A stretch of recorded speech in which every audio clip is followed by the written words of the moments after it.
Bismillahirrahmanirrahim. Assalamualaikum warahmatullahi wabarakatuh. Kita masuk di pertemuan kelima, di mana judul materi kita kali ini adalah algoritma sistem pakar.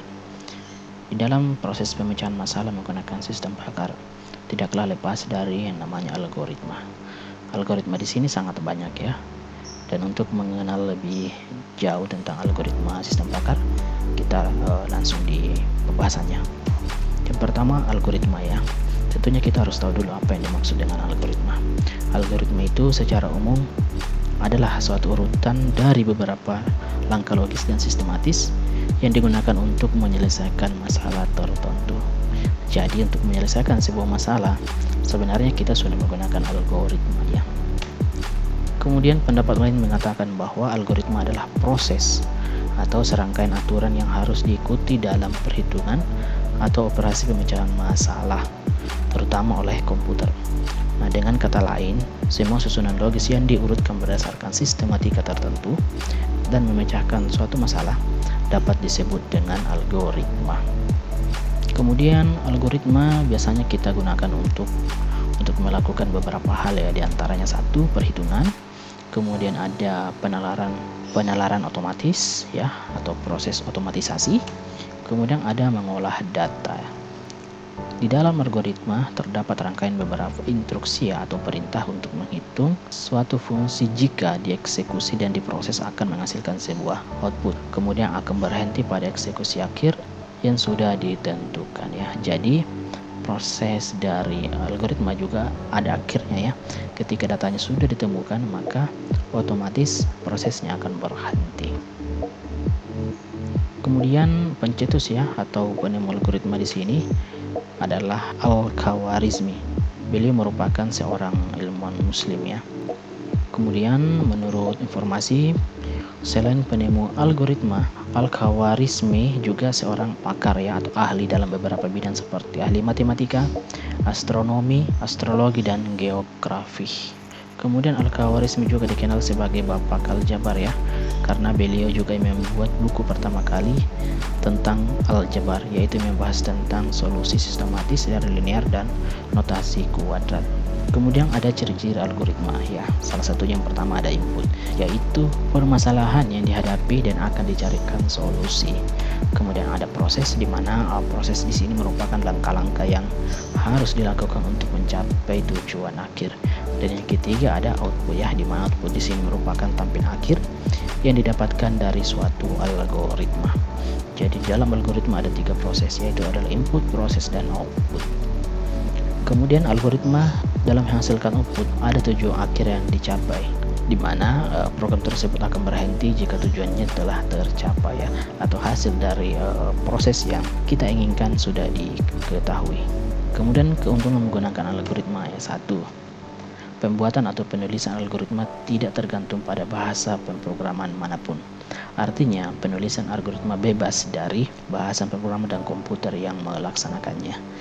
Jadi, semua bahasa pemrograman bisa mengimplementasikan algoritma.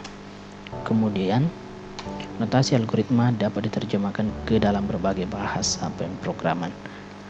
Dan yang ketiga, apapun bahasa pemrogramannya, output yang dikeluarkan sama karena algoritmanya sama ya, meskipun menggunakan bahasa pemrograman yang berbeda, tetapi outputnya tetaplah sama ya. Kemudian ada 3 cara penulisan algoritma. Yang pertama, struktur English ya atau natural English, di mana natural English di situ merupakan bahasa sehari-hari atau biasa disingkat dengan SE atau struktur English. Jadi cara penulisan algoritma yang pertama di situ adalah natural English ya atau bahasa sehari-hari. Nah, bahasa sehari-hari yang dimaksud di sini adalah seperti bahasa Inggris. Namun kita juga bisa mengkonversikannya ke dalam bahasa Indonesia yang biasa juga disebut dengan struktur Indonesia atau SI. Salah satu contohnya seperti ini ya. Kita bisa menulis algoritma seperti ini. Kita akan mencari ya atau menghitung luas segitiga. Algoritma penulisannya seperti ini, menggunakan bahasa sehari-hari saja, seperti start yang untuk memulai yang pertama. Kemudian yang kedua ada membaca data alas dan tinggi. Ini kan menggunakan bahasa sehari-hari ya.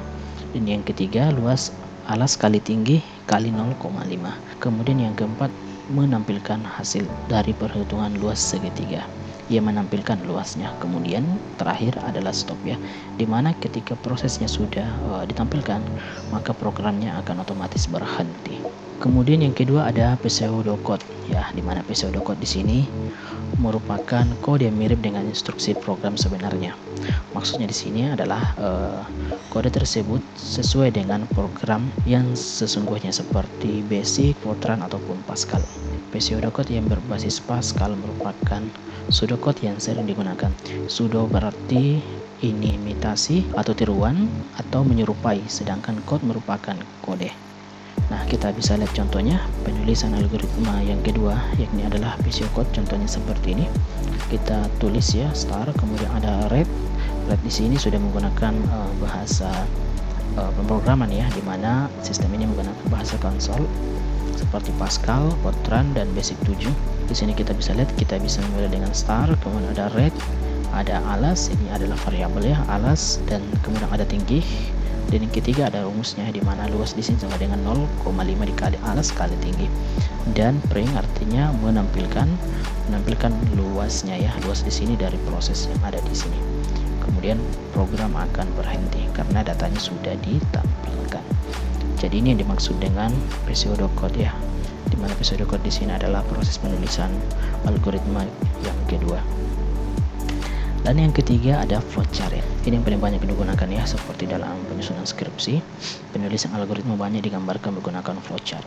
Flowchart di sini adalah bagan alir atau skema bagan atau chart yang menunjukkan aliran atau flow di dalam suatu program secara logika. Flowchart merupakan metode yang paling banyak digunakan untuk menggambarkan algoritma dalam bentuk notasi tertentu. Flowchart merupakan gambar atau bagan yang memperlihatkan urutan dan hubungan antara proses beserta pernyataannya. Contohnya seperti ini, dimulai dari start ya atau mulai, kemudian ada proses menghitung luas segitiga dan selanjutnya menampilkan hasil proses hitung luas segitiga, dan terakhir adalah selesai. Jadi di sini ada 3 ya metode yang bisa kita gunakan dalam menggambarkan algoritma. Kemudian kita masuk di contoh algoritma yang sering kita jumpai dalam sehari-hari, di mana di sini menggunakan struktur English atau natural language atau bahasa sehari-hari. Kita akan mencoba membuat sebuah algoritma secangkir kopi panas, di mana kita akan membuat sebuah algoritma pembuatan secangkir kopi panas. Masalahnya adalah bagaimana urutan cara membuat secangkir kopi panas yang logis atau masuk akal secara sistematis untuk membuat secangkir kopi. Nah, untuk membuat sebuah secangkir kopi kita membutuhkan sebuah alat dan bahan. Alatnya di sini seperti sendok, kemudian ada cangkir, dan bahannya di sini ada gula, kemudian ada kopi dan ada air panas. Selanjutnya kita masuk dalam proses penulisan algoritmanya. Nah, proses penulisan algoritmanya seperti ini ya. 1. Sobek bungkus kopi sasetnya, kemudian tuangkan kopi bubuk saset tersebut ke dalam cangkir, dan yang ketiga tambahkan gula dan krim sebagai pemanis ya. Selanjutnya tuangkan air panas ke dalam cangkir, kemudian aduk semua bahan sampai kopi dan gula tercampur secara sempurna. Yang terakhir, secangkir kopi panas sudah siap disajikan. Jadi ini adalah urutan atau langkah-langkah logis dalam pembuatan kopi panas ya, atau secangkir kopi. Walaupun dalam pembuatan algoritma harus berurutan, tetapi dalam beberapa kasus boleh juga urutannya terbalik, asalkan tidak akan merubah output atau hasil akhir ya. Kemudian algoritma yang paling banyak digunakan dalam sistem Packard ada metode forward chaining, backward chaining, ada metode RHV, metode centrifactor, dan lain sebagainya.